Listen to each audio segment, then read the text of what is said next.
Hi, my name's Fran Mayer, and welcome to another Napa Institute podcast.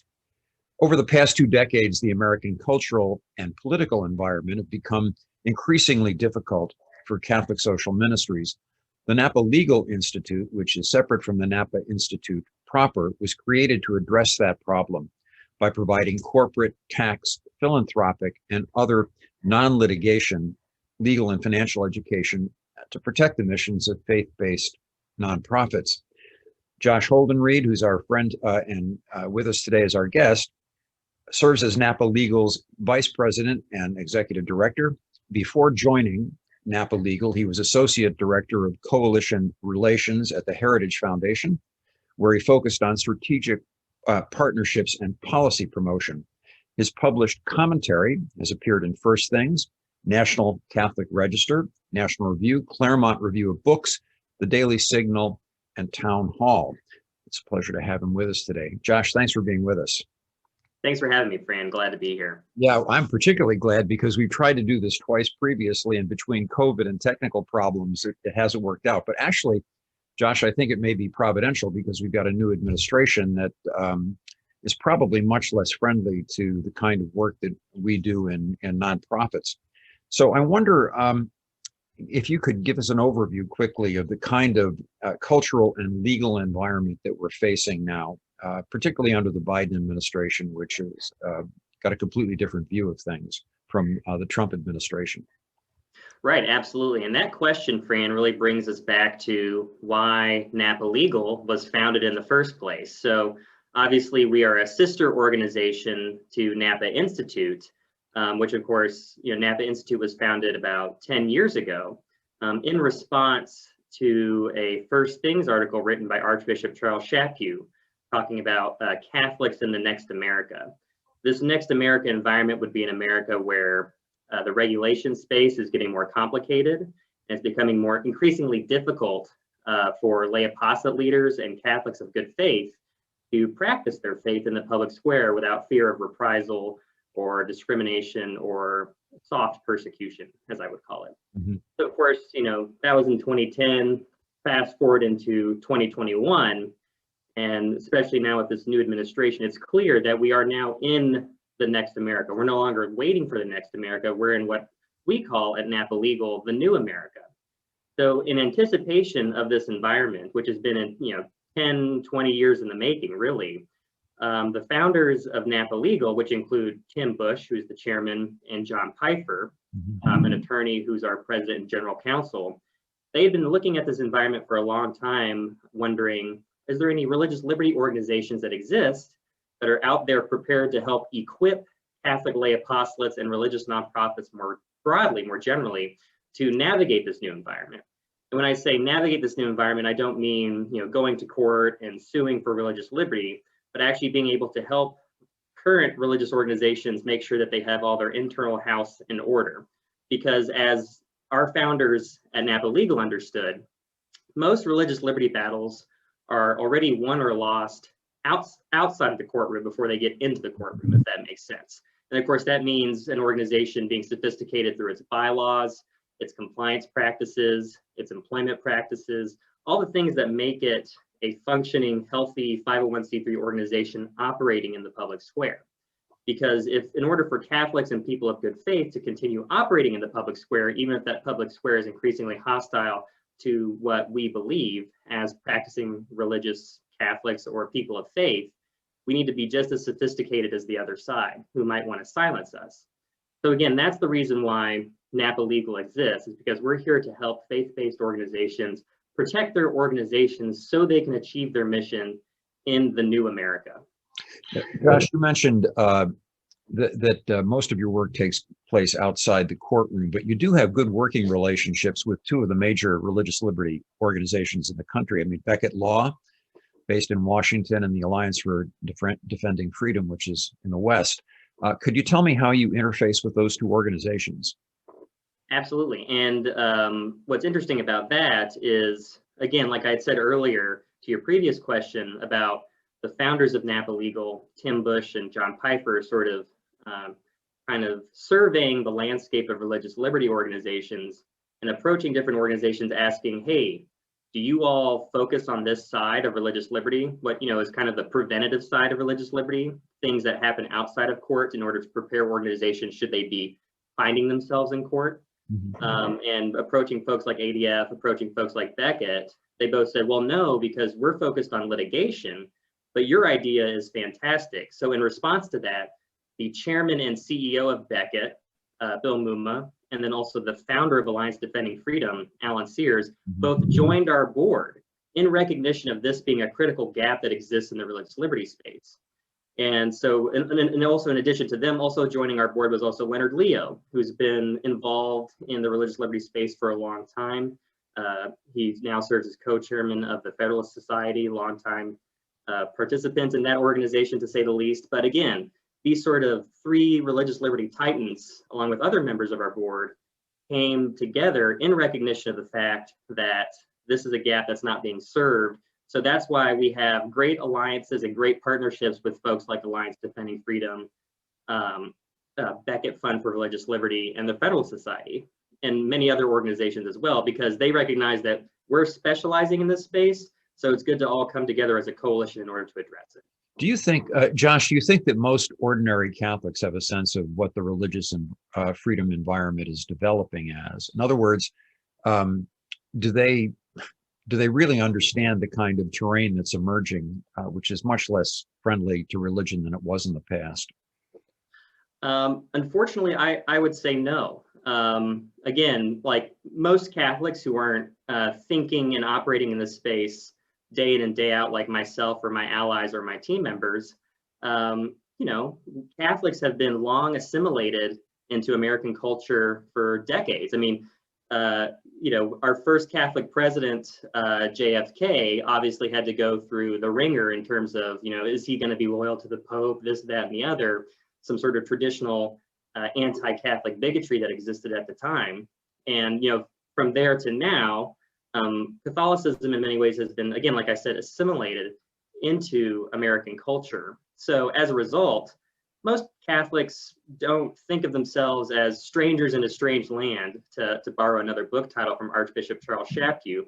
But I think now, as even though we have a Catholic president and the mainstream media is sort of pushing this narrative that this is a new brand of Catholicism, this sort of kind of liberal Catholicism that isn't concerned with some of the issues that most practicing Catholics who go to Mass every Sunday know is the genuine teaching of the Church. And whether it's Pope Francis or Pope John Paul II, that teaching has not changed on vital questions. Those Catholics, I think, are aware, but most Catholics who aren't thinking about this, like I said, Fran, on the day-to-day basis, I think are going to be in for a rude awakening when they start seeing this stuff come down the pipeline. Well, do our political leaders, are the senators and representatives who represent the American people, do they have a sense of what's going on in this space? Some of them do. I'm not at liberty to comment who I think is and is not. But at the same time, there are certainly legislators, governors, people who understand that it's not a mistake that religious liberty is enshrined in the First Amendment. And, it's interesting, one of my mentors in the sort of religious liberty space, Alan Sears, who's the founder of ADF, mentioned to me at the beginning of this project of Napa Legal, he said, one of the things you need to make sure that you do when you're talking about the First Amendment is you don't say, I'm here to protect your First Amendment rights. What you say instead is, I'm here to protect your rights that are protected under the First Amendment. Because when you say my First Amendment rights, the implication is those rights were given to me by government, the right of conscience, the right of religious liberty. When in fact, that's not it at all. We constitute governments amongst ourselves to protect particular rights that are, given to us by God. And that's the whole meaning of the, freedom of conscience, freedom of religion, is that right pre-existed the establishment of our government or any other government. So our government is designed to have laws that protect those rights. So that's kind of how we think about it here at Napa Legal. Your distinction between First Amendment rights and rights protected by the First Amendment is an important one. I want to talk about another distinction, which is, do most people have a sense of the substantive difference between, on the one hand, religious freedom, religious liberty, and on the other, freedom of worship? because they're really not the same thing at all. And I'm wondering, how do people perceive that? No, they don't. Because again, this is all sort of language that kind of gets lost in translation, in the media, in sort of, how we talk about things. Again, freedom of worship. Here's again another sort of, like you said, a distinction of that versus freedom of religion. Freedom of worship is sort of this idea that, yeah, you're sort of free to believe whatever you'd like, whatever you talk about within the four walls of your church, whatever, just, keep it there. But of course, at least for Catholics, we have a mission of evangelization, where we're bringing our faith into the public square, and our faith is supposed to bear on us in everything that we do. So to that effect, we need robust religious freedoms in order to promulgate that faith, to live that faith in the public square. So freedom of worship in terms of, whatever you're privately allowed to believe, that's fine, but you've got to check your religion at the door. That's not Christianity, and even in the mere sense of Christianity. That's not the point of the founders either. I mean, the founders were very careful to, they had a very vigorous sense of what religious freedom actually implied, and they had an actively positive attitude toward government and religious organizations working together for the betterment of the population. Absolutely. That seems to have been lost. I'm sure you encounter that on a daily basis. I do. Yes, I do. What are the most common mistakes, Josh, that Catholic religious organizations make in terms of protecting themselves in the public square? Oh, so what this really comes down to, when organizations are in the public square and they identify themselves as being religious organizations, one of the most common mistakes that they make is that they assume that just by declaring that they're a religious organization, or that say, well, most of the people that work at my organization, or all the people that work at my organization, are Catholic, so we're a Catholic organization, so we are completely permitted to avail ourselves of all religious liberty protections that are enshrined in the law. That's not true. In order to avail yourselves of existing religious liberty protections, you must be religious in practice, not just religious in name only. So I jokingly tell folks, don't be a rhino. Don't be religious in name only. Because if that's the case, you can find yourself in hot water very quickly. So one of our favorite examples that we enjoy sharing at Napa Legal, just because it's just sort of, it's an evergreen example of how this stuff develops and happens. So sometime in the 90s, there was a consortium of schools, of Protestant schools in Hawaii, called the Kamehameha schools. And again, Protestant school, generically Protestant, declared themselves as an assortment of religious schools. And they at one point made a posting saying that they were looking for a teacher. They're hiring a teacher, and the particular teacher, they ended up not hiring someone who applied because she wasn't Protestant or practicing Christian. So she turned around and sued them for discrimination. So of course the school said, well, that discrimination law doesn't apply to us because we're a religious organization. We're exempt from that. We're allowed to hire and fire folks who are in alignment with our faith, right? Common sense, you would think. So then the court, this case made it to the federal court, and the court was looking at the Kamehameha schools' marketing documents, bylaws, articles of incorporation, marketing materials, sort of their school schedule, do they have spiritual advisors, things like that. And the court came to the conclusion that, I'm sorry, you're claiming to be a religious organization, but in practice, you're not really doing anything that would constitute what we would define as religious. So it's just interesting that they proved themselves to be religious in name only. And because of that, they were unfortunately able to avail themselves of the protections that are only due to people who are sincerely religious in not only in what they say, but in how they're organized. So again, one of the common mistakes, to answer your question, Fran, is the fact that there are a lot of organizations of good faith, sincerely religious, sincere about their faith, but they don't realize that they need to take that next level of sophistication from a legal perspective and from an organizational perspective to make sure that it's enshrined and communicated in their governing documents, in their marketing documents, so that if they ever find themselves in hot water because, they're trying to have employment practices that are aligned with their faith tradition, they can say, well, we're religious and here's all the proof. So that's usually the common mistake that we see, folks being religious in name only. Josh, what are some of the practical tools that you provide to people who come to you for help? I noticed that you have, the Good Counselor Project. I'd like to hear about that. Yeah. But okay, so I have an organization that I want to start, and I come to Josh and say, hey, look, help me think this through. What can you do for me? So what we're actually about to publish in, I think, just next week, we've been working on this for several months, is what we call our nonprofit toolkits, nonprofit toolkits phase 1 and 2.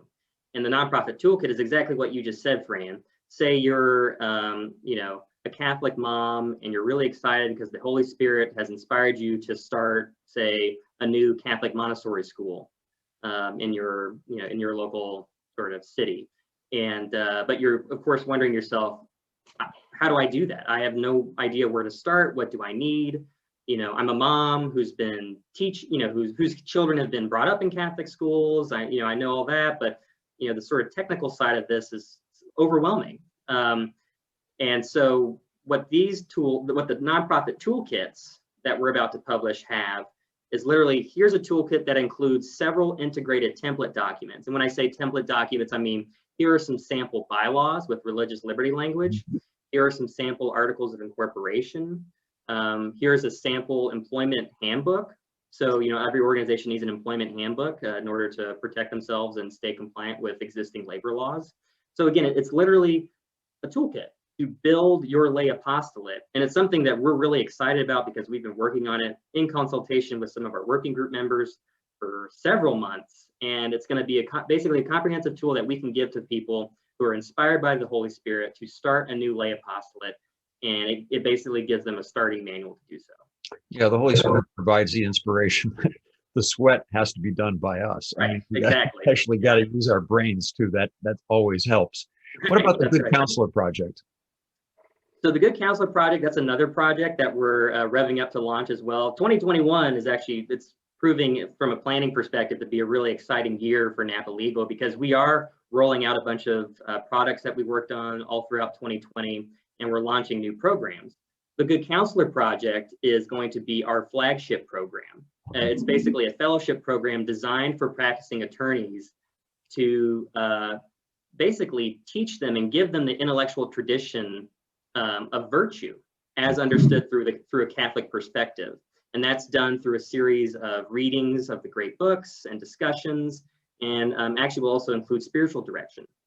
So this fellowship program, again, it's called the Good Counselor Project because Shakespeare wrote a play, co-wrote a play called, Thomas More, and in the play he continually referred to Thomas More as the Good Counselor. And of course, the question that's lies in the Good Counselor is, well, what makes a counselor good? Mm-hmm. Well, not only does a counselor, he or she must understand what the good is, what virtue is, what it means to integrate your faith in your professional life, but also how to practice it. Virtue is meaningless unless you practice it. So of course, the idea is we take, every year moving forward, we'll take a group of 10 to 15 or so promising young attorneys. Again, these are attorneys who've already been admitted to the bar, are already practicing the law, because there's plenty of organizations that do a lot to focus on law students. We want to be a program that takes those, after those law students have gone through great things like the Federalist Society, the Blackstone program at ADF, things like that. We want to identify that sort of cohort and give them continuing engagement.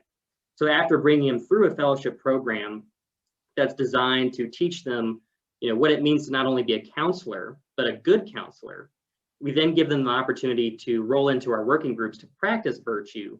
And of course, from Napa Legal's perspective, practicing virtue means assisting and being ready to assist faith-based nonprofits with all those things we've been talking about: articles of incorporation, bylaws, religious liberty protections, things like that, so that lay apostolates can be well equipped to advance their missions in a public square that's becoming increasingly hostile to what the Catholic Church teaches. That's a fantastic program, by the way. It's really brilliant. It's a brilliantly thought through program. you're hitting people at exactly the point in their careers when they can make a difference.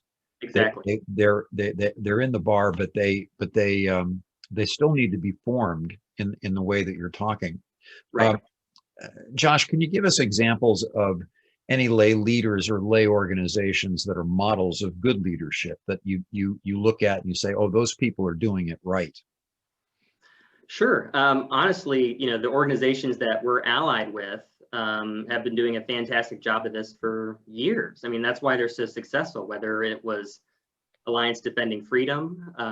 Again, Alan Sears had decades of experience in what it means to, start a lay apostolate or start a faith-based nonprofit, and then how that faith-based nonprofit can materially advance its mission in the public square and being a good steward of people's gifts and, what people are trying to accomplish. And then, of course, Beckett with Bill Muma, who's also on our board, like I mentioned before, and Montse Alvarado, who's the executive director there. She's fantastic. And the things that they've been able to accomplish, they punch way above their weight in terms of the size of their organization and sort of the religious liberty victories that they've won at the court. So again, those organizations, by virtue of the people who work there, because at the end of the day, any institution is merely a collection of the people that work there. Which again, why virtue is important. But this gets this idea of you have good people working at a good organization, doing good compliance, good work. It's going to be a good nonprofit, and that's the sort of culture that we want to continue to cultivate at Napa Legal. Is making sure you have good people working at good organizations, viewing compliance as a virtue, and being able to navigate a nonprofit successfully in an environment, no matter how complex it might get. Josh, since we're on the subject of the quality of people, I have to note that you and your wife, Rebecca, are awfully young to be doing this. I mean, why is this issue so important to you, and what got you motivated to do it? Well, it's interesting. So I'm a convert myself to the Catholic faith, and I converted when I actually moved up to Washington, D.C., because as I was working, I worked in Congress for a bit, I worked at some think tanks, and every time, I came up and I was there's certain folks who were on the front lines of public policy. And I always wondered, there was like a certain cadre of them that were exceptionally smart, exceptionally trustworthy. And I always wondered to myself, what is the sort of common denominator amongst these folks that makes them so good at what they do? And not only that, but I realized it's not that they're just good at what they do, but they're good people. And when I came up to Washington, I first moved up here, I was nominally Christian, kind of agnostic. Faith didn't play a big role in my life. But then I started encountering more and more people who had a deep faith, and they all happened to be, surprise, Roman Catholic. And so I was wondering, I kind of want to learn a little bit more of that. Actually, a lot of my family members, including both my parents, are fall-away Catholics. So was sort of exposed to Catholicism growing up, but not in any serious way. So then I just decided on my own volition, like, you know what, I'll check out RCIA. That sounds interesting. Just want to learn. It was kind of like I felt like an investigative reporter. I want to learn a little bit more what's going on. And I went from that to all of a sudden, several months later, I'm getting confirmed in the Catholic Church, because I went from small t truth to capital T truth, as I defined it, to folks, like when they ask me, what does that mean? So ever since then, once becoming, a practicing Catholic, kind of understanding the issues, it suddenly occurred to me, especially now as I've learned a little bit more about the founding and sort of what's important to religious liberty, that if you don't have religious liberty, you don't have freedom of conscience, the rights protected under the First Amendment. If those are gone, so goes everything else. Every other obscure policy area becomes irrelevant if you lose that foundational freedom. Actually, it was George Washington in his farewell address.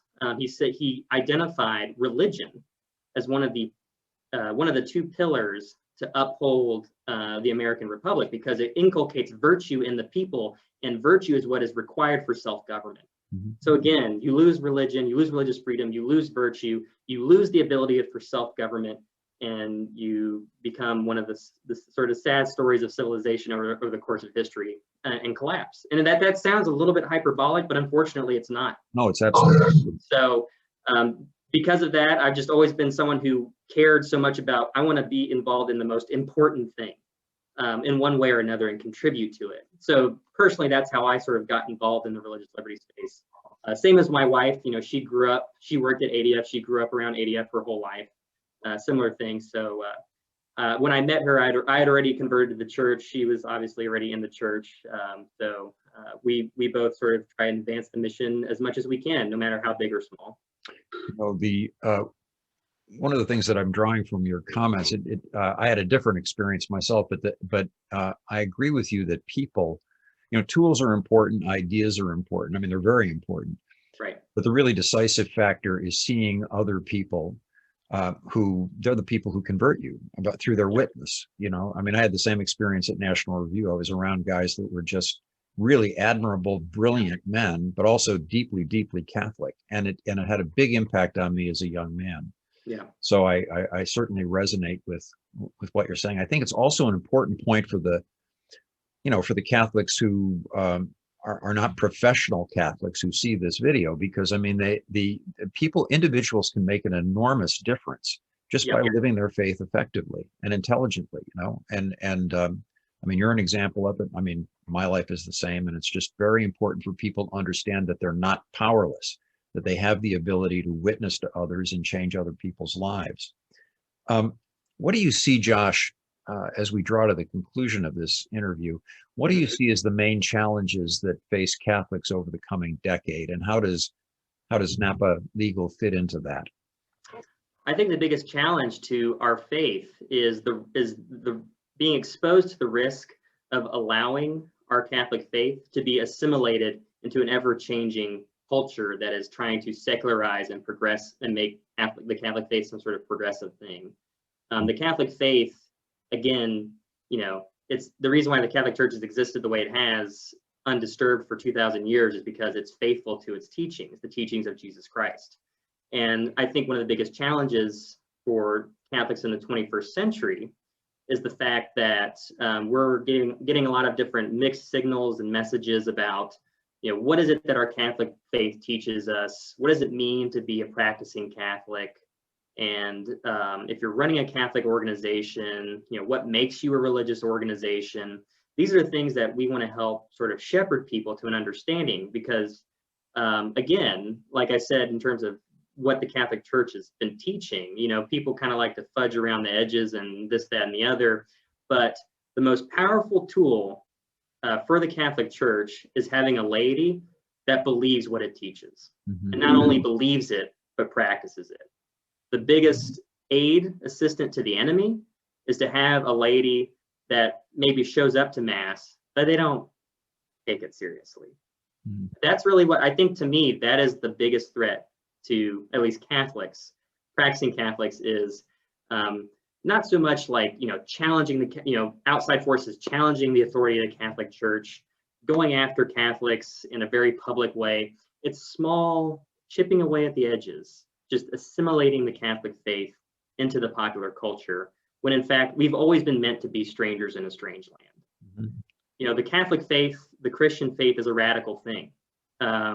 And actually, one of the things that I've always thought really sort of captures this is Pope Benedict XVI, when he was still Father Ratzinger in the 60s, did a radio address in German where he talked about he was already seeing the Catholic Church starting to shrink, and it was starting to lose some of its institutional privileges and its sort of standing in popular society. And he said, this is what might happen, is the Catholic Church might shrink, but it will become a more holy Catholic Church of true believers. He called it little flock of believers, is what he called it. And he said, what will happen is men on the outside of that will suddenly realize that their souls are empty, but then they'll come across something that suddenly seems new, this little flock of believers that believes in Christ. And that's what inspires them. So I think we're moving in that direction. We've been moving in that direction for a while. But the way Napa Legal steps into the breach is to help those who are trying to start lay apostolates, members of the laity who, like I was saying before, when they go to Mass and they hear the teachings of the gospel, they take it, they believe it, and they practice it. We want to help those sorts of people start new organizations and advance those organizations in a sophisticated way in the public square to empower evangelization. I want to make one observation that goes back to something you said very early in our conversation, which was you used the expression soft persecution. I want to focus on that for a moment, because when you hear the word persecution, you think, oh, Germany in the 1930s, or Right. the Soviet Union for, during its entire regime, or North Korea or China right now. Mm-hmm. I think from everything that you've said, I mean, the image that comes clearest to me is that the United States is a country that is very wealthy, provides a lot of material benefits, which become anesthetics. And in the meantime, legally, in your space, they're just gradually sucking the oxygen out of the public space that allows Catholics to actually believe. And it's very important for people to understand what you said at the very beginning, which was the soft persecution that's possible in what appears to be an open and democratic society. Right. It's happening right now, and I think that's what makes your work so incredibly valuable. Do you have any final observations, or mainly I'm interested in what gives you hope? What gives me hope is the folks that are involved in Napa Legal. So again, just to talk about the Good Counselor Project, we've already had some folks reaching out to us because they've heard about it either by word of mouth or they've seen the posting on our website. But for example, one of our board members is Father Dominic Legg, who is the director of the Napa Institute, well-known Dominican. Yeah. He was a constitutional lawyer, educated at Yale Law School before joining the priesthood. And what's interesting about that story, so he was an attorney. Now he's a Dominican priest, and a few months ago he was actually delivering a lecture in Richmond, Virginia, to a group of attorneys who were all members of the Thomas More Society, the sort of local chapter there. And the subject of his remarks was, what is a good lawyer, or what makes a lawyer good?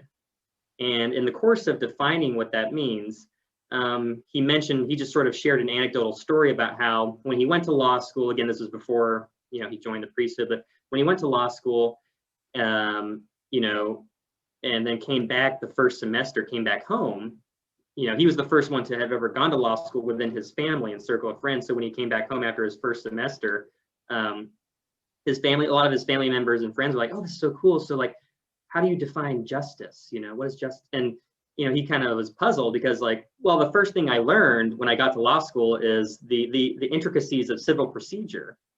But then he mentioned that he realized his parents, his family members, his friends, his community, they were right. The first thing you should know if you're an attorney or someone, an agent of public service is, what is justice? Mm-hmm. I would be curious to know if you go to any sort of attorney at a generic firm and ask them, you could say, what's civil procedure? They'll, rattle off a definition. You said, what is justice? I think you might get a lot of blank stares. Mm-hmm. And again, this is the kind of problem that we want to address, sort of specifically here in the legal community, is we don't want just a society of lawyers and counselors and this, that. We want good counselors. We want good lawyers. Because if you have good professionals helping establish good organizations, you can advance the good in the public square. Yeah, there's a difference between a good attorney, and a good legal technician. Yeah, that's exactly right. Which is so much of all of the shift to a procedural definition of the American justice system and political system does a lot of damage to people's ability to understand virtue. Exactly. Josh, you've done a great job, and it's really an impressive thing you've helped to create at Napa Legal. I'm very grateful for the time today. So good luck in the coming year. Okay. Thank you, Fran. It's always a pleasure. Great. Okay. God bless.